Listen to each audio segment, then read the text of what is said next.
Famille, Alassane Ouattara a décidé de brûler la Côte d'Ivoire.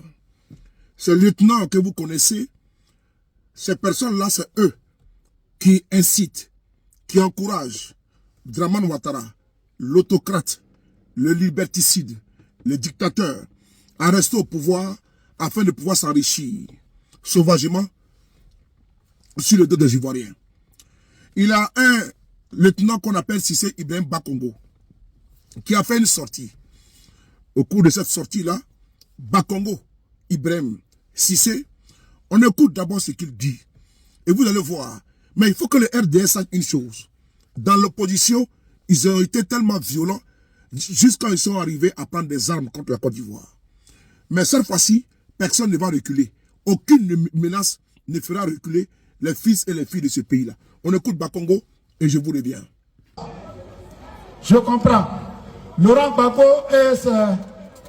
et le PPACI veulent nous ramener dans les profondeurs abyssales où ils nous avaient précipités. Par leur amateurisme, par la démagogie et la violence. Laurent Gbagbo, je dis bien, et son PPACI, ils nous annoncent qu'ils vont se battre. Mais nous leur disons que nous les attendons. Nous les attendons sur le terrain du combat pour le développement de notre pays. Nous les attendons sur le terrain du progrès de notre pays. Nous les attendons sur le terrain de l'amélioration des conditions de vie et de travail de nos populations. Mais s'ils nous attirent sur un autre terrain, nous saurons répondre présent. Ils ont dit qu'ils seront dans la rue. Mais nous, on est déjà dans la rue, on les attend. J'ai dit hier, j'ai dit aujourd'hui, avant-hier j'ai dit, ils veulent descendre dans la rue, mais nous y sommes déjà. Nous, c'est notre gîte habituel. Nous, on est déjà dans la rue. Vous venez, vous allez nous trouver là. Le seul projet de société ou programme de gouvernement de Laurent Gbagbo consiste, selon ses adeptes ou ses fidèles, consiste dans la réconciliation et le souverainisme. Le souverainisme est un autre mot, hein, c'est un nouveau mot. C'est un autre mot qu'ils ont trouvé. Voilà. Il dit souverainisme. D'accord. Alors, Laurent Gbagbo parle de quelle réconciliation? De quelle réconciliation? Madame la ministre, Madame la ministre, Madame la présidente, de quelle réconciliation il parle? Quand il est incapable de pardonner à Blé Goudé une faute dont on ignore tout. Lui, il parle de réconciliation. Et puis Blé Goudé qui a partagé la prison de la haine avec lui, il est incapable de lui pardonner une faute que personne ne connaît. Quand il est incapable de pardonner à Afi Sansa, on peut le lui reconnaître, de lui avoir arraché le FPI. Il est incapable de pardonner à Afi Sansa de lui avoir arraché le FPI. Il est incapable de pardonner à Simone Neivé son égérie d'hier, d'être juste amoureuse de lui. Elle est juste amoureuse de lui. Et il est incapable de lui pardonner cet amour. Bon, voici la politique du RDR. On va prendre l'essentiel. Bon, d'ailleurs, on prend la fin. Quand il parle de pardon, est-ce que Bakongo peut nous expliquer ce que Guillaume Soro a fait à Alassane Ouattara et puis n'arrive pas à lui pardonner? Il peut nous expliquer ce qui motive les 20 ans et perpétuité que son régime a donné à M. Guillaume Soro? Est-ce qu'on peut parler de ça un peu? Il peut nous expliquer pourquoi est-ce que son régime persécute sous tout seul?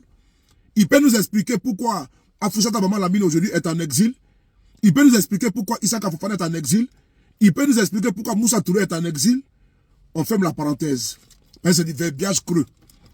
Il dit que nous, on est dans la rue, c'est leur gîte habituel. Effectivement, Bakongo a raison. Parce que vous avez écouté une dame ici, à l'époque, Madame Honorable Traoré, celle qui est intervenue au Parlement de la CEDEAO, avec le député sénégalais Sagna, Guy-Marie Sagna. Mais cette dame-là, elle est députée de Koumassi. Elle a fait une révélation au cours d'une conférence de presse.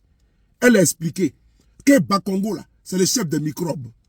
Quand les microbes qui taillardent des Ivoiriens, les microbes qui ôtent la vie aux Ivoiriens, là, c'est Bakongo qui en est le chef.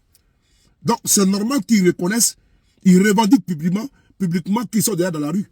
Puisque les microbes volent, les microbes tuent les Ivoiriens. Et c'est Bakongo qui appelle dans le commissariat afin qu'ils soient libérés. Donc, c'est l'autorité publique. On a vu ici en 2000, ces mêmes microbes menaçaient l'église catholique de verser leur sang. Les croyants catholiques, chrétiens, de verser leur sang, comme le sang de Christ. Je suis en train de les paraphraser ici. Ce n'est pas terminé. Bakongo doit savoir une chose. Que le RDR, là, en 2000, précisément en décembre 2000, le RDR, dans un reportage du journal qu'on appelle RFI. RFI, vous tapez sur Google, RDR, la rue, entre la rue et les urnes. Mais le RDR n'a pas hésité à ôter la vie à un policier sous Gbagbo Laurent. La manifestation était interdite. Malgré ça, le RDR descend de la rue, il y a eu des morts. Pourquoi? Parce que la candidature de Alassane Ouattara a été rejetée aux élections législatives. C'est de ça qu'il s'agit. Il faut dire à M. Cissé Bakongo que cette fois-ci, l'injustice qui frappe les leaders politiques de l'opposition ne passera pas. Aucune menace ne passera pas. Aucune intimidation. Ce qu'il fait là, on appelle ça influence. Tu veux influencer les gens. Tu ne peux pas créer quelque chose. En 2025, là, les Ivoiriens vont descendre dans la rue, effectivement. Ils vont réclamer leurs droits. Mais la rue, là, ils vont réclamer leurs droits à l'État de Côte d'Ivoire, pas à vous. Vous êtes un parti politique, non? Est-ce que c'est à vous qu'ils s'adressent? Ils s'adressent à l'État de Côte d'Ivoire. L'État impersonnel est censé être impersonnel. C'est très important. Et donc, si vous voulez aussi également descendre dans la rue, c'est que vous avez une revendication. Mais je le dis encore, Bakongo, tout ce qui adviendra en Côte d'Ivoire sera de votre chef. Parce que l'injustice qui s'abat sur Gbagbo Laurent, Guillaume Soro, Tidiane Thiam, Issa Blé Goudé, c'est vous qui avez créé les conditions, c'est vous qui avez alimenté, et c'est vous qui avez condamné ces personnalités-là. Si aujourd'hui, ils réclament leurs droits, de quoi parle l'auteur? Non, Gbagbo ne veut pas casser. Hein? Non, Gbagbo ne veut pas casser. Aucun opposant ne veut casser. Il veut revendiquer les droits. Et les droits manifestés, là, c'est inscrit dans la Constitution de Côte d'Ivoire. Manifester, manifestation, le mot manifestation est inscrit dans la Constitution de Côte d'Ivoire. Donc, quand Bakongo dit qu'il attend les militants du PPACI, de l'opposition de la rue, là, il faut savoir que ce rendez-vous-là sera respecté. La Côte d'Ivoire n'appartient pas à quelqu'un. Le RDR n'a pas le titre foncier de la Côte d'Ivoire. La Côte d'Ivoire n'a pas été léguée au RDR comme héritage par vos parents. Aucun n'a le titre foncier de ce pays-là. Et donc, un groupuscule ne peut pas s'arroger le droit de s'accaparer de notre pays et puis faire du chantage, menacer, intimider, pourchasser, condamner les autres Ivoiriens sous des prétextes fallacieux, les condamnations. Ça ne passera pas à Bakongo. 2025, ça ne sera pas comme 2010. C'est le RDR qui a amené la violence en politique en Côte d'Ivoire. C'est le RDR qui a amené les armes en politique en Côte d'Ivoire. C'est le RDR qui a créé la chienlit, les désordres en Côte d'Ivoire. Mais il faut savoir que le RDR dans l'opposition, au pouvoir, est pire que le RDR dans l'opposition. Mais la Côte d'Ivoire, comme elle est impersonnelle, et elle ne vous appartient pas, parce que vous n'avez pas le titre foncier, Bakongo et le RDR doivent savoir que 2025, c'est l'année de tous les risques. Parce que Gbagbo n'acceptera pas, Guillaume Soro n'acceptera pas, Tidiane Thiam n'acceptera pas. Que ce soit très clair. Je vous remercie.